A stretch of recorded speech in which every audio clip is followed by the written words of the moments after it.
जी जी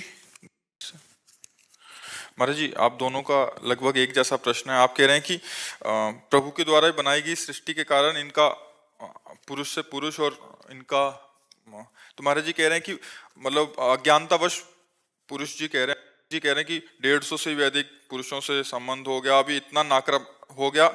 मैं भूतकाल की सारी वैसे किसका वैसे कोई छुपाने या शर्माने का विषय नहीं है। जैसे हम डॉक्टर के सामने अपनी हर कमी रखते हैं, ऐसे हम संत सदगुरुदेव के सामने अपनी बात रख सकते हैं। तो हमें ये लगता है कि तुम्हारे ऊपर भगवान की विशेष कृपा है। क्या? अगर आप पुरुष संयोग ना करें तो स्त्री से आपकी आसक्ति नहीं है तो आप एक भगवत प्राप्त महापुरुष बन सकते हैं। क्योंकि त्रिभुवन में जब जब जहां जहां जिसने साधना की तो उसको स्त्री से मुंह की खानी पड़ी। शास्त्रों में बहुत वर्णन है। और तुम्हारा स्वाभाविक आकर्षण नहीं है। क्यों? तुम्हारा स्त्री की तरफ स्वाभाविक आकर्षण नहीं, बस रोक लेना है। अच्छा, थोड़ा विवेक से सोचो, आपने ऐसा किया भी, क्या मिला आपको? मतलब परिणाम बिल्कुल खुल के अपने ऐसे बात करते हैं जैसे दोस्त बात करते हैं। केवल डर मिला और चिंता मिली और कोई सुख तो मिला नहीं। तो मुझे लगता है यदि आप थोड़ा भगवान नाम जप करें और इसे कंट्रोल करें, आप बहुत उत्तम मनुष्य बन सकते हैं। क्योंकि जो व्यभिचार प्राण जीव है वो ना अपना कल्याण कर सकता है ना दूसरों का कल्याण कर सकता है। और ये जो काम भोग सृष्टि में रखा गया है, एक सृष्टि क्रम को बढ़ाने के लिए रखा गया है। सृष्टि क्रम को बढ़ाने के लिए रखा गया है। तो स्त्री और पुरुष का जो संयोग विधान शास्त्रीय है वो संतानोत्पत्ति के लिए है, ना कि केवल मनोरंजन के लिए। शास्त्र सम्मत। तभी उसका जीवन ब्रह्मचर्य परायण स्वस्थ पर, और कभी साल 6 महीना में एक बार ऐसा, तो वो बहुत अच्छा जीवन। ये व्यभिचार प्रवृत्ति तो मतलब बहुत निकृष्ट आदत है और ये सबको नष्ट कर रही है। तो मुझे लगता है भाई, यदि आप थोड़ा विचारवान बन जाएं और अध्यात्म की शरण लेकर इसको शासन में लें तो आप बहुत अच्छे बन सकते हैं। क्योंकि धर्म पालन है तो संभोग होगा नहीं, संतानोत्पत्ति योग संबंध होगा नहीं है, केवल भोग विलासिता मनोरंजन। तो हमें आप खुद अनुभव करके देखो, क्या आप ऐसा जीवन नष्ट करना चाहोगे? तो मुझे लगता है नियम और संयम में आना चाहिए। अगर आप अभी अनुभव कर लें तो कर लेने, कुछ दिन बाद हमारी बात याद कर लेना, हाथ कुछ नहीं लगेगा। अच्छा, दूसरी बात, थोड़ा विचार करो, कहाँ क्या है सुख भाई? हम ऑपरेशन करके आपको बता रहे दिमाग के, तुम्हारे दिमाग का क्या है भाई? कौन सा सुख है? दुर्गंध और मल भरा हुआ है, वहीं से तुम्हारी रति है। तो मुझे लगता है कि ये पूर्व संस्कारवश, ये आपकी कोई उपज नहीं है, ये आपकी कोई मनपसंद बात नहीं। आपके दिमाग में पूर्व प्रारब्ध वसात ये संस्कार है।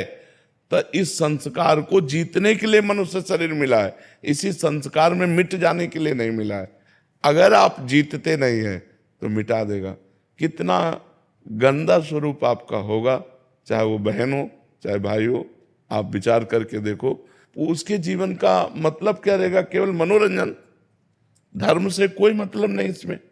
तो हमें लगता है अगर हम ब्रह्मचर्य धारण करें और भगवान की तरफ बढ़ते हुए समाज सेवा करें, अगर हमें संतान ही प्रिय है तो किसी की भी गोद नामा से हम संतान ले सकते हैं और अपने परिवार का वृद्धि कर सकते हैं। तो मुझे लगता है व्यर्थ में ऐसा अगर ना कीजिए तो बहुत विशाल जीवन बन जाए। ब्रह्मचर्य भी तो एक मार्ग है जिसके द्वारा हम परमात्मा प्राप्ति करें, समाज सेवा करें, जो चाहे वो कर सकते हैं। इस तरह मल द्वार में अपने को आसक्त करके जीवन व्यतीत करना मुझे लगता है कि ठीक नहीं है। स्त्री पुरुष का जो संयोग है वो संतानोत्पत्ति के लिए, धर्म में काम को भगवान अपना स्वरूप कहते हैं। धर्म में काम मैं हूँ, तो वो धर्म तो यहाँ दिखाई नहीं दे रहा। और ये आप में ही नहीं है, लाखों बच्चों में है। और वो उनकी कोई उपज नहीं है कि वो अपनी उपजाए हैं ये बात, वो उनके स्वभाव में पूर्व प्रारब्ध से आई हुई है। पर वो विजय प्राप्त कर सकते हैं। अगर वो इस तरह से अपने जीवन को नष्ट करेंगे तो कब तक नष्ट करेंगे? क्या घृणा नहीं होती आपको? इससे जलन हो गया अंदर। हाँ, तो मुझे लगता है इसका सुधार किया जाए। एक बात और से वृंदावन में भी आके कई बारी मतलब मुझे 7-8 बारी। देखो, अगर हमारी गंदी बात है तो हम कहीं भी जाएं, गंदी बात तो हमारी रहेगी। तो सत्संग में जैसे बोले थे कि ये उपजाऊ भूमि हाँ, बिल्कुल पाप। से अंदर से कि एक पाप आपको लाख बारी दंड देगा, तो आप हाँ, तो आप ऐसा करना कि वृंदावन की परिक्रमा करना नंगे पैर और मौन रहना, नाम जप करना राधा राधा, और फिर साष्टांग दंडवत करना जब परिक्रमा हो जाए, और गलती मानना वृंदावन से। बड़ा कृपालु वृंदावन है, वो क्षमा कर देगा। और धीरे से इसका सुधार कीजिए। सुधार करने से ही हमारी बात बनेगी, नहीं तो जीवन बर्बाद हो जाएगा। बच्चा इसे खराब करती है। इसीलिए वर्तमान में राधा नाम जप करो, अधिक भगवान नाम जप करो, बलिष्ठ बनो, इंद्रिय विजयी बनो, समाज सेवा करो, माता पिता की सेवा करो। संतान की आवश्यकता हो तो बहुत से लोग ऐसे हैं जो अनाथालय में संतान दे देते हैं। बहुत से ऐसी सुविधाएं हैं जिनके द्वारा हम अपनी वंश परंपरा चलाने के लिए दूसरों की संतान, या अपने रिश्ते नातेदारों में बहुत से संतानें होती हैं, हम किसी से गोदनामा लेकर अपनी संपत्ति का अधिकारी उसे बना सकते हैं। पढ़ाएं लिखाएं, उसकी सेवा करें। ये अभी और जी हैं यहाँ बैठे हैं, वो भी कह रहे हैं कि हमसे अब ये जलाते हैं जो पाप हो गए हैं, तो कह रहे हैं कि अभी इतना ऐसा लग रहा है कि सब त्याग कर भगवत शरण में आ जाएं और भगवत हम की शुद्धिकरण करें हमारे। हम किसका, हम त्याग की बात ये नहीं कहते कि बाबा जी बन जाओ। देखो, ये तो हमारे भाग्य में भेष था। भेष से भगवान की प्राप्ति नहीं होती, उद्देश्य से भगवान की प्राप्ति होती। आप गृहस्थ में रहिए, अच्छे पवित्र आचरण कीजिए, ब्रह्मचर्य का व्यवहार कीजिए। जैसा हमें जीवन मिला है, हम उस जीवन को सही मोड़ पे लाएं। ऐसा तो है कि हमारे गलत संस्कार हैं तो हम गलत संस्कारों की तरफ बढ़ते चले जाएं।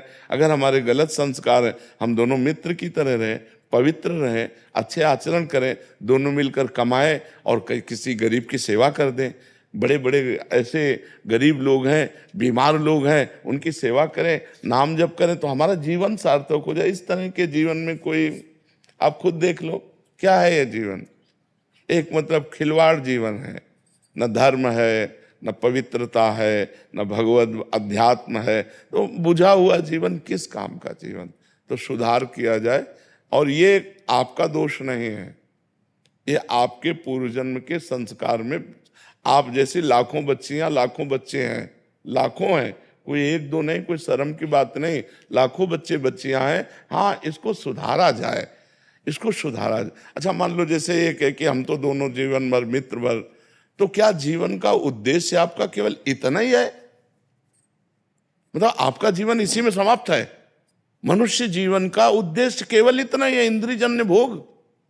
नहीं यार, मनुष्य साधन धाम मोक्ष कर द्वारा, पाए न जे पर लोक संहारा, सो परत्र दुख पावई, सिर धुनि धुनि पछताए, काले कर्म ईश्वर मिथ्या।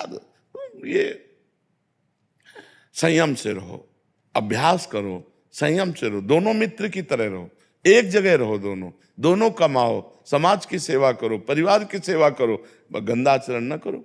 जरूरी है गंदा आचरण करना? गंदे आचरणों से हमारा अंतःकरण निर्बल होता चला जाता है। खुद आप अनुभव कर लो, एक अपने से घृणा सी आने लगती है, लगता है कब तक करूंगा, कब तक?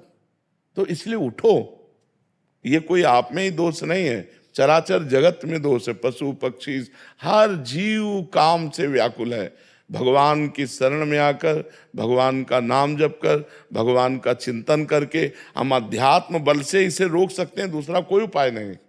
देखो, जेलें भरी हैं, अगर आप पूरी जेल को छानोगे तो आधे निकलेंगे व्यभिचार में, आधे केवल व्यभिचार प्रवृत्ति वाले मिलेंगे जो जेल में भरे हैं। ये मन है, ये गंदी आदतों में ले जाकर आपको ही नहीं, सबको अगर बचे हैं तो अध्यात्म की शरण में, भगवान की शरण में, सतमार्ग में, नहीं तो बचने का कोई चांस नहीं है। जैसे हम भोजन पाते हैं तो शौच का वेग आता है, पेशाब का वेग आता है, ऐसे काम का वेग आता है। उस काम के वेग को भजन के द्वारा, हे नाथ हे करुणा में, तो भगवान संभाले हैं तो संभला है, नहीं बालू का बांध है, 1 मिनट में टूट के कहाँ से कहाँ पहुंच जाए। तो आप लोग शर्माओ मत, कोई समाज से हे मत समझो, ये पूर्व का संस्कार ऐसा आया है, इस पर विजय प्राप्त करो।